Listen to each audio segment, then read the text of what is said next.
Assalamualaikum warahmatullahi wabarakatuh. Perkenalkan, saya Vina Ramadhani selaku moderator dari kelompok 4. Saya di sini ditemani dengan 3 rekan saya lainnya yang akan membawakan materi pada hari ini, yaitu ada Saya Karima Muntahana dari kelas DG 1B.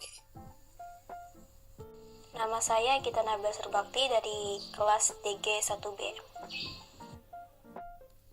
Nama saya Muhammad Fadil Fulfian dari kelas DG 1B. Baiklah, saya buka presentasi hari ini. Bisa terlihat dari gambar tersebut, kali ini kami akan mempresentasikan materi mengenai nilai-nilai Pancasila pada masa prasejarah di Indonesia. Nah, masa prasejarah di Indonesia itu dimulai sekitar 1,7 juta tahun yang lalu. Manusia purba di zaman itu menggunakan perkakas batu. Nah, di zaman ini juga periode dibagi menjadi 2, yaitu zaman batu dan juga zaman logam. Kali ini kita akan bahas zaman batunya terlebih dahulu. Beberapa nilai-nilai yang menjadi dasar bagi Pancasila itu sebenarnya sudah ada di zaman manusia purba tersebut. Nah, zaman batu yang telah mereka lewati itu ada 4 fase, yaitu ada zaman Paleolitikum, Mesolitikum, Neolitikum, dan yang terakhir Megalitikum, yang akan dijelaskan oleh rekan saya. Di sini saya akan menjelaskan tentang periode-periode yang ada di zaman prasejarah. Untuk periode yang pertama ada Paleolitikum. Periode ini terjadi sekitar 2,5 juta tahun yang lalu hingga 10.000 sebelum Masehi. Pada periode ini manusia pertama kali muncul di wilayah Indonesia. Paleolitikum juga bisa disebut dengan zaman batu tua. Alasan disebut dengan zaman batu tua karena alat-alat yang digunakan manusia purba kala itu masih berupa batu-batu besar dan juga kasar. Beberapa peralatan batu di zaman Paleolitikum, misalnya kapak perimbas dan juga alat-alat serpi. Untuk kehidupan manusia saat itu, mereka masih menerapkan gaya hidup nomaden atau berpindah-pindah tempat. Mereka memperoleh makanan dengan cara berburu binatang dan mengumpulkan makanan berupa biji-bijian, sayuran, dan buah dari alam yang dilewatinya. Mereka hidup sebagai pemburu, pengumpul, dan menggunakan alat-alat dari batu. Bukti arkeologis dari masa ini ditemukan di berbagai lokasi, termasuk di Sangiran, Jawa Tengah. Untuk periode yang kedua yaitu Mesolitikum.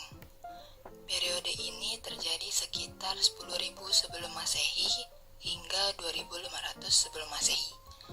Pada periode ini, perkembangan alat-alat terus berlanjut, termasuk penggunaan alat dari tulang dan tanduk hewan. Pada periode ini, manusia mulai mengenal pertanian dan mengumpulkan sumber daya alam dengan lebih terstruktur. Untuk periode yang ketiga yaitu Neolitikum. Periode ini terjadi sekitar 2.500 sebelum Masehi hingga 1.500 sebelum Masehi. Pada periode ini, pertanian mulai menjadi gaya hidup utama dan manusia pertama kali mengenal konsep menetap. Masyarakat juga mulai membangun permukiman tetap dan mengolah tanaman pertanian. Dan periode terakhir yaitu Megalitikum atau zaman batu besar. Salah satu ciri khas pada zaman batu ini adalah sudah mulai adanya kepercayaan dari masyarakat di masa tersebut kepada Tuhan. Disebut dengan zaman batu besar karena beberapa produk yang dihasilkan pada zaman ini berupa kebudayaan bangunan yang menggunakan batuan-batuan besar. Contohnya seperti menhir, dolmen, kubur peti batu, sarkofagus, waruga, punden berundak, dan patung-patung.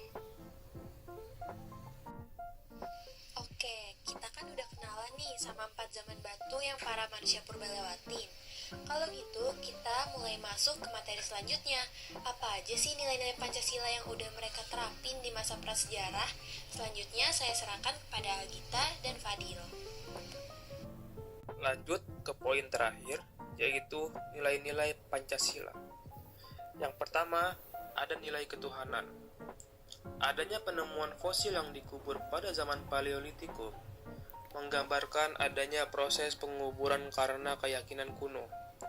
Selain itu, ditemukan alat-alat baik dari batu maupun perunggu yang digunakan untuk aktivitas pemujaan terhadap roh leluhur dan roh yang mendiami objek di lingkungan sekitar. Inilah bukti adanya nilai ketuhanan pada zaman prasejarah. Lalu ada nilai kemanusiaan. Nilai kemanusiaan zaman prasejarah dibuktikan dengan ditemukannya banyak fosil di bantaran sungai. Fosil manusia purba ini menunjukkan proses pemakaman dengan layak, sebagai bentuk peri kemanusiaan pada saudara yang sudah meninggal. Selain itu, ditemukan pula bukti arkeologis bahwa manusia prasejarah sudah mengenal sistem barter antar kelompok. Ditemukannya artefak yang beraneka macam juga sebagai bukti adanya jalinan hubungan kemanusiaan masyarakat zaman prasejarah. Poin selanjutnya yaitu nilai kesatuan. Nilai kesatuan dibuktikan dengan kesamaan bahasa Indonesia sebagai turunan rumpun bahasa Austronesia. Hal ini dibuktikan dengan adanya kesamaan kosakata dan kebudayaan. Menurut teori perbandingan H-Kern dan teori prasejarah von Hein-Gildern, bahasa ibu Austronesia digunakan secara luas oleh masyarakat pada zaman prasejarah. Penggunaan bahasa yang sama inilah bukti nilai kesatuan di zaman prasejarah. Fungsi bahasa pada zaman tersebut adalah mendukung komunikasi dalam lingkup masyarakat yang lebih besar. Selain itu, perkembangan gaya hidup nomaden dengan budaya berlayar juga dipengaruhi oleh pengetahuan masyarakat prasejarah tentang laut, musim, teknologi, membuat perahu, dan astronomi, yang menyebabkan adanya kesamaan bahasa dan budaya Indonesia di masa lampau. Lalu poin keempat yaitu nilai musyawarah. Dimulai dari kehidupan nomaden, masyarakat prasejarah yang memasuki gaya hidup bercocok tanam. Di gaya hidup bercocok tanam ini, masyarakat akan menanam dan panen di waktu yang bersamaan sesuai musim, sehingga muncullah nilai-nilai musyawarah untuk bergotong royong dalam menanam dan panen. Nilai musyawarah ini berkembang menjadi adat sosial sehingga timbullah desa, klan, marga, maupun suku-suku yang dipimpin oleh seorang kepala suku yang dipilih secara musyawarah berdasarkan primus inter pares, yang artinya pertama di antara yang sama. Proses pemilihan kepala suku ini menunjukkan adanya sistem demokrasi di tengah-tengah masyarakat, dan ini membuktikan kebenaran sila keempat, yaitu kerakyatan yang dipimpin oleh hikmat kebijaksanaan dalam permusyawaratan perwakilan, yang menjadi nadi kehidupan masyarakat kita. Lalu, poin terakhir yaitu nilai keadilan sosial. Kehidupan bercocok tanam zaman prasejarah juga memiliki nilai keadilan sosial. Menanam bahan pangan adalah tanggung jawab bersama, maka hasil panen pun adalah milik bersama. Nilai inilah yang menimbulkan keadilan sosial, di mana masyarakat mulai mewujudkan kesejahteraan dan kemakmuran bersama. Bahwa bangsa Indonesia dalam menunaikan tugas hidupnya terkenal lebih bersifat sosial dan berlaku adil terhadap sesama. Ini menunjukkan sila keadilan sosial bagi seluruh rakyat Indonesia. Nah gitu teman-teman semuanya. Jadi walaupun masa prasejarah ini sudah ada sebelum Pancasila itu sendiri terbentuk, tanpa sadar para manusia di zaman itu telah menerapkan nilai-nilai Pancasila pada kehidupan mereka bersama. Nah baiklah, materi pemaparan yang kami sampaikan kali ini telah selesai. Saya mohon maaf apabila ada kekurangan. Wabillahi taufiq wal hidayah. Wassalamualaikum warahmatullahi wabarakatuh.